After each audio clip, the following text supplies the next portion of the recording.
So this is basically the brain trust on Now and Again. Help us all. Renee and Michael and myself would sit in Astoria, Queens. Other people would come and go, but we were basically the nucleus. And a lot of going. And try and figure out, because we were very committed to the idea of doing this serialized show, how it would work. And also, the really challenging part, at least I thought, was how do you commingle these genres? How do you commingle this sort of spy, science fiction, romance? How do you make all that stew come together? And we've not seen each other in quite a while. I said I hadn't thought I'd seen Michael since your wedding, but he reminded me that we actually ran into each other at the Emmys. Okay. I don't think I've actually seen you since your wedding. Is that? No. Well, I got married when we were doing Medium. Right. Oh yeah, obviously I saw you after that, but yeah, but it's been a while since Medium. Yeah, it's probably been 2 or 3 years. Yeah. So this is kind of fun, and we've been goofing around, but now they're making us get serious. And to try to remember. And I know the big thing for a lot of the fans of the show is they're curious what we might have imagined would happen after the cliffhanger. Right. And I've always, and people will come up to me and actually ask me, and I'm always embarrassed. I have a vivid memory of walking around the parking lot in Astoria, Queens, where we shot the show. Which we used to do a lot. But I remember specifically this walk with you and I, and Michael, you may have been a part of it, I don't recall, but thinking, oh, we have the bones of it. Yeah. You know, we sort of understand it. And then it promptly just went away. Other than somebody from the DVD group here reminded me that Heather's character is the first one to sort of put it together. Right. And I vaguely remember that. I don't remember much else. I remember one of the sort of signposts or guideposts that you had always said is that somehow, you didn't know how, but sooner or later, not in season 1, maybe in season 2, maybe in season 3, that you would get back to one of the original inspirations of the show, which was Damn Yankees. Right. And in Damn Yankees, he was a boarder, right? And he stayed in the home, wife. yes, and she didn't know. Right. So, you know, and that you would lay that out as... Doggone, that's brilliant. That's right. Why didn't we'd be on the air now? If we had done that. That's right. But I remember what we talked about is that Heather, there'd be this sort of horrible, terrible moment where we see her putting it together after the events of the cliffhanger, and then there's this terrible moment where she's about to seal her own doom with at a campfire. Theo. This I remember. They were camping out because they were on the run. Yeah. Okay. Yes. And they were. And she was about to seal her doom essentially by saying and instead she goes something along the lines of, "My father wasn't an insurance agent, was he?" Right. I do remember this. Yeah. Yeah, you worked with him, didn't you? Right. You worked together. Yeah. And he goes, "Yes, your father and I were spies together." You know, or something that enough to, and somehow he was going to sell Theo on the idea that let's let her believe that, let's let them believe that, and, and you won't have to kill him. Exactly. Something like that. Yeah. And bringing John Goodman back. Yes. Which we tried to do whenever we could. Yeah. But I thought that we were going to try and make something with him. I don't know what. Yeah. But because he tested so well. Now this is worth the $29 you guys spent. Right? Yeah. Okay. Well, it's so interesting because there was this odd fact that somehow, even though he was only in the pilot, he sort of, the John Goodman of it all, sort of, Eric Close just carried him forward in this oddest way. Do you remember when we brought him back for that second episode, which was one of my favorite episodes, where it's snowing and all that stuff is going on, and you know, I love John Goodman. I did too. I thought, how many did we bring him back for? Like 3? Well, I don't think No, so. there was a Just the one. dream, right? I'm sure it was 3 because there was one in the middle of the season when he came back. It was. I think that's the only time. It was Really? a flashback show. Yeah, I think so Just too. one, And Michael had gone into a coma. I guess. You mean me? Boy, what a memory you have. It was because of the blinking lights, right? Yes, the blinking lights. put him in the Yes. coma. Yeah. Remember the handsome cab horse? Oh, that could talk or do? Who couldn't talk. Who could do the Mr. But somehow, like the teaser was, the horse, you're on the horse, and it breaks away, just rears and gets out of its like harness and all that, and it runs to their house. And I pitched that to you, and you were like, "Oh my God, start writing right now." And I said, "But that's." But then you used it on 1st and 10, so we couldn't. But it was all I had, and it was like, the idea was. You always had great beginnings, though. Yeah. You did. You always had. He would come in and say these things, and I go, "That's fantastic." But it was the finish, actually. I haven't figured that out yet. But Glenn has always been a sucker for great beginnings. Yeah, he was. These really evocative images. You were coming with. Well, I remember Michael. I mean, Michael was not actually on staff at the beginning of the show. Really? Yeah, Michael. No, I wasn't. You know, Michael was this, guy that you had read as a journalist, really, I think, and you were like, That's this the way guy I is did it. just really smart. He's got these great ideas, and I wanted to do an episode. And, so the rest of the writers were like, grumble.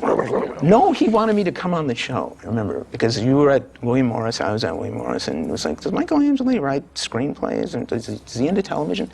And I had a pilot, like with Josh Brand, and I said, look, I don't want to move to New York until I find out if this pilot is going to go. And you said, yeah, why don't you do 2 episodes? Stay in LA, write these 2 episodes. You have to come to the office, in the heat of summer. And I remember coming, and to break the episodes. And then if your pilot doesn't go, come on out. So of course my pilot didn't go, and you came on out. And I came on out. Yeah. After Christmas, after this. It was like New Year's that I came out. That's what I thought. So Yeah. And it was like the strangest experience ever. I'm sorry. No, because it was a bullpen, I remember.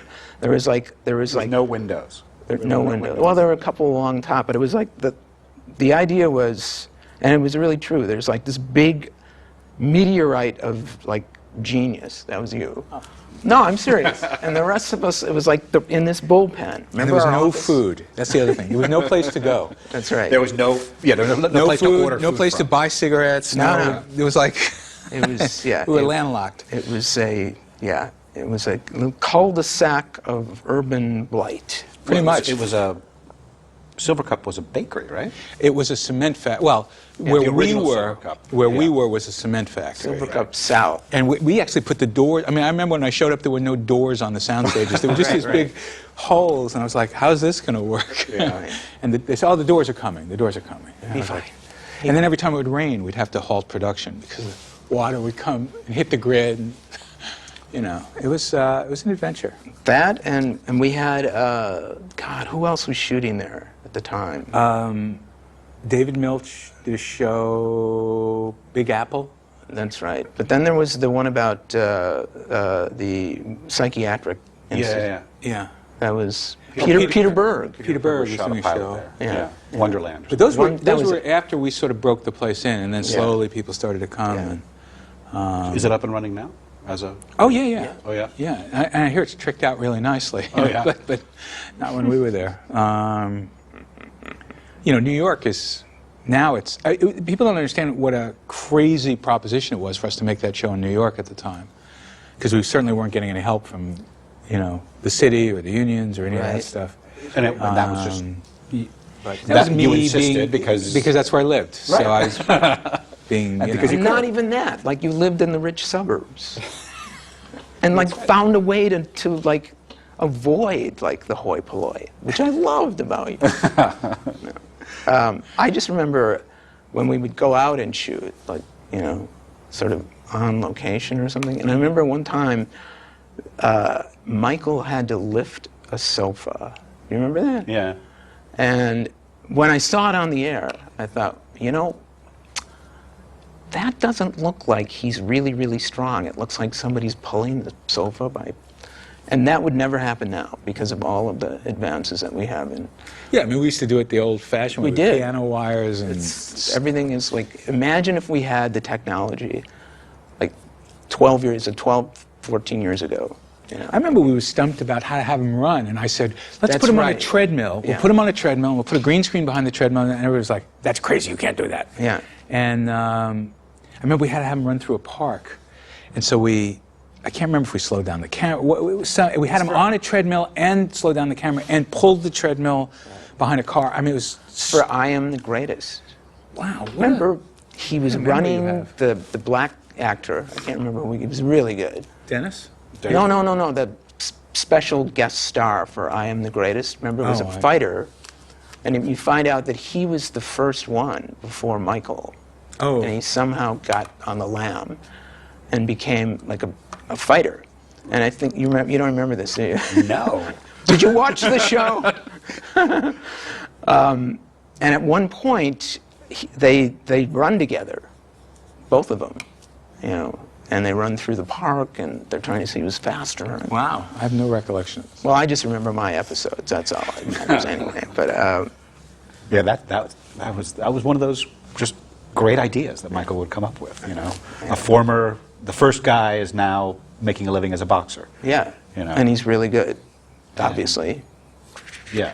You know, I just always think about Margaret myself. Margaret's amazing. And for me, like, what was really unique about the show, like, I actually thought about the show before we came here.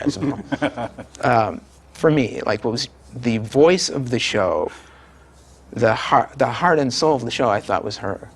I really did. She was you, honestly. I mean, Thank you. No, I mean, her point of view, and that kind of quiet storm, sort of like genteel skepticism, that was her, and that was you. And it was like, what made it really cool is, I mean, Michael was the star of the show, Eric was the star of the show, but the sort of the conscience of the show, to Yeah, me, I think that's probably accurate. was her. And we were able to, like, I think, point of view wise, like, her point of view, when you think about it, was probably, to me, was kind of eclipsed his as far as like time.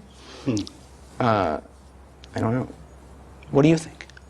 Am I right? Am I wrong? Am I in the middle? No, I get what you're saying, and I mean, the show was ahead of its time in so many ways. Yeah. I mean, you were talking about this sort of serialized, you know, the idea of even doing a serialized show. Yeah. Back then, you know, networks were Unheard still of. in the business of Yeah. procedurals, and no one was doing that kind of thing. Yeah. The fact that you got away with doing a cliffhanger pilot, Right. you know, nobody had done that in ever. Yeah. And it was ahead of its time in many ways. I just you know. don't. Why didn't we get picked up? Because of the ratings were like fine, weren't they? Like, I don't think, and I'm loath to speak for him, and I said this in the piece that I did. I mean, he's been a great patron of mine. I think that's the right word. But I honestly don't think Les liked the show, and I don't think he understood it. I don't think he knew what to do with it. That's why we were on 9 o'clock on Friday after Candid Camera. I mean, I think he just thought, "What is that show?" You know, it doesn't. It was such an oddball show that. You know, all the more reason. and it was very expensive, and it wasn't. And this is all me. Yeah. And it wasn't well managed, and there were a lot of compelling reasons not to, you know, not to keep it going. Well, it didn't fit into what CBS was becoming, you Right. know, what in terms of the way those- it saw itself. those procedurals, you know. And Right. You're right. It was very oddball. Right. But it's funny. I mean, the numbers that it was doing are numbers that you'd kill for now. Yeah. You know? And Ari Emanuel used to say that every week to Les, like, Yeah. why don't let this die? You know, you're never going to get these Friday numbers back again. And Yeah. they all scoffed, and in fact, that's what happened. It's exactly what happened. Yeah. But- Because Friday was one of the first nights to sort of just Yeah, completely fall lose apart. I mean, steam. because when Yeah. I was growing up, Friday night, I think was, you know, Mary Tyler Moore and Bob Newhart, or maybe that was Saturday. That was night. Saturday, That was yeah. Saturday. But you know, we even would tell you it was Friday just to mess with you. But yeah, the weekends were still, TV was still an event. you Yeah. know. And I won't lie, I think I said this in the other documentary, I don't know if it made it, but there was part of me that was truly crushed that it wasn't picked up, and there was also a small part of me that was wildly relieved, because the recipe was so difficult to pull off every week. It was high. You had essentially come up with this impossible premise. Yes. And so every week it'd be like, you know, we would come and pitch some idea, and then you know, well, how are Heather and Lisa in the show? And we're like, well, No, they have to be in the show. Yeah. He has to see them, but he can't see them. They'll get killed if he does. He has to see them. They all exist in different worlds, so making those collisions happen. So every week, was a new way of trying to make that collision happen. And even situationally, like in some of the episodes, like I remember we painted ourselves in the corner with the. Remember when they're trapped in the vault? Remember? Yes. Bank vault. Famous And Ron Schwarber. we just it took us it took us like I didn't think we were gonna. I thought we were gonna have to like shit can that episode because we just could not figure out how to get them out without Michael revealing that he's.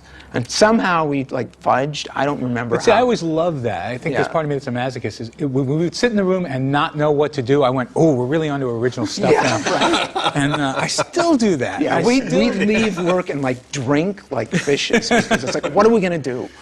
and I would be really happy. Yeah, that's great. We don't have an answer.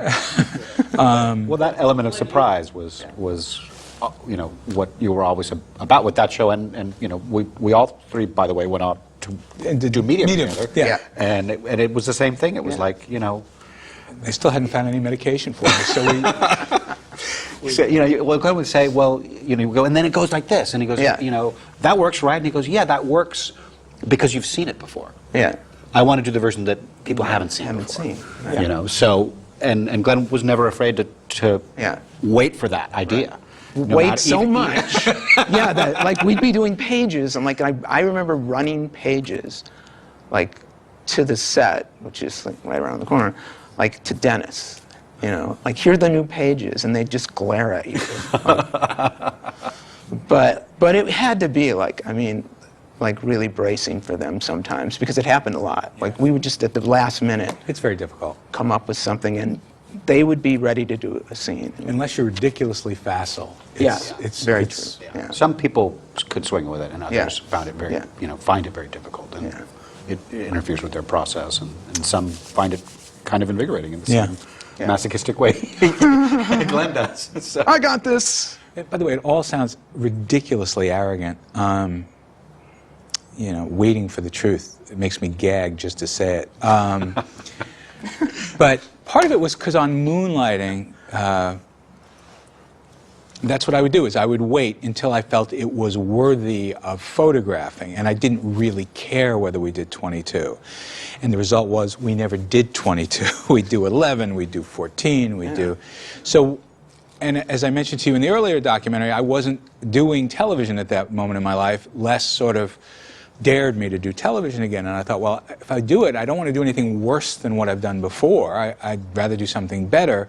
So I brought the same frame of mind to it, but CBS is a very different beast than ABC was in the 80s, and so I was very quickly made aware that the tolerances were much more slender, and I also had a different troupe of actors. We were in a different city. There wasn't the same infrastructure that there was here in Los Angeles.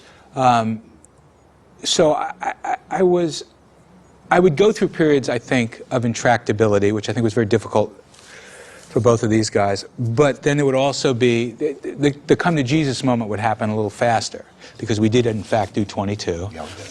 Renee was actually very good at sort of being the, I can't think of the Latin, in loco parentis, whatever it is, the guy to come in and go, Glenn, come on.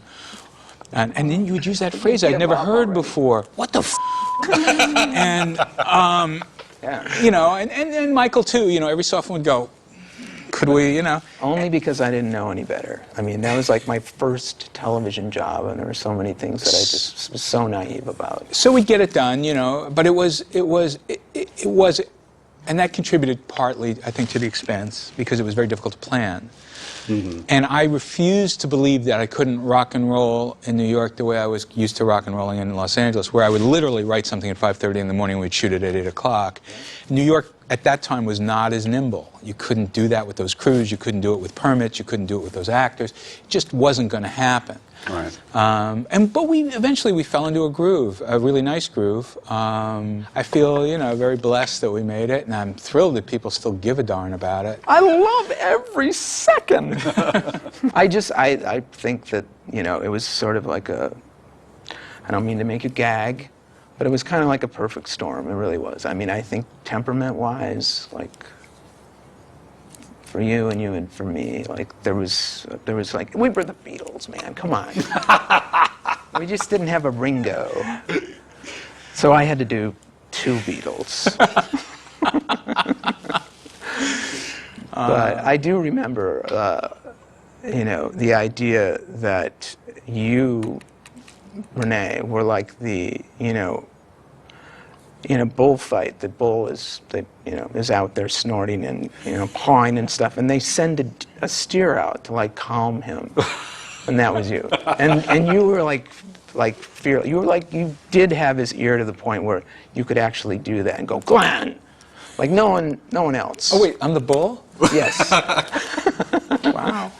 And that's, I think, I took a lot of like stock in that, and I also felt like relieved that you were able to do that, because I was like too in awe of like all the stuff that was going on, and I think quietly you were able to, kind of get things done for us in getting to Glenn and getting him to agree to like end an episode. Let's try that. Come on, we tried, and it ended up being fantastic. Like I said, I really think it was like a perfect storm in a lot of ways. Oh, we had a good time, and I have to mention, because he's not here, I have to mention Ron Schwery, who was very much the concierge. When we come up with these crazy things, and invariably at the last minute, he was the one who would pull all the strings and somehow make it happen. Make the impossible happen. Yeah. And what you were alluding to, I mean, New York is so much more difficult. Just getting things where they need to be.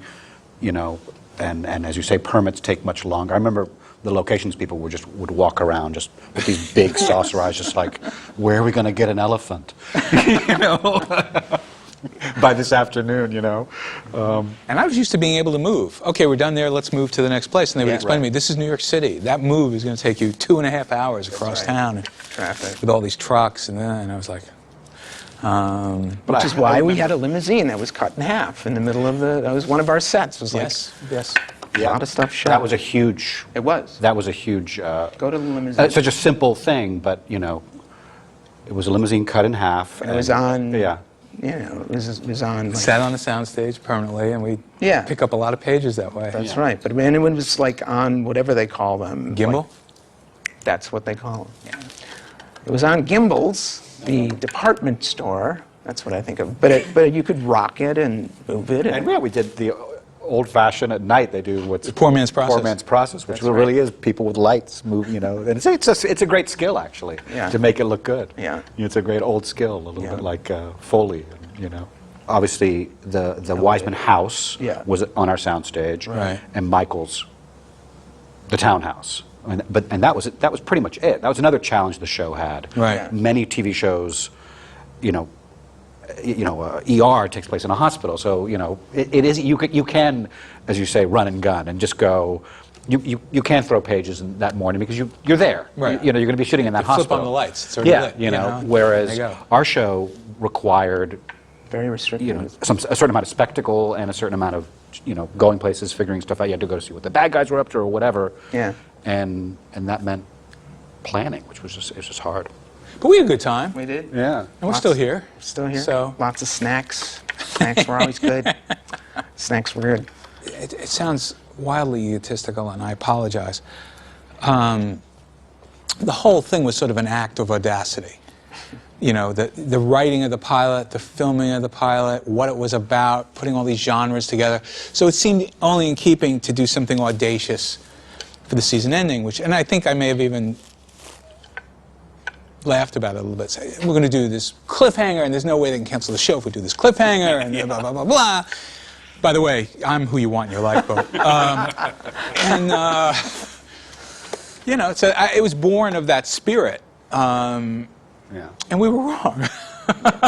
So, I remember sleeping on a cot in the office. You just go there and you'd stay there because the work consumed more hours of the day than a person could be awake. It was just, by the way, and for which we were very well compensated, and we were having a ball. I mean, nobody needs to throw a telethon for us, but it was very, very, very all-consuming. You were still single, as I recall. Yes, I remember.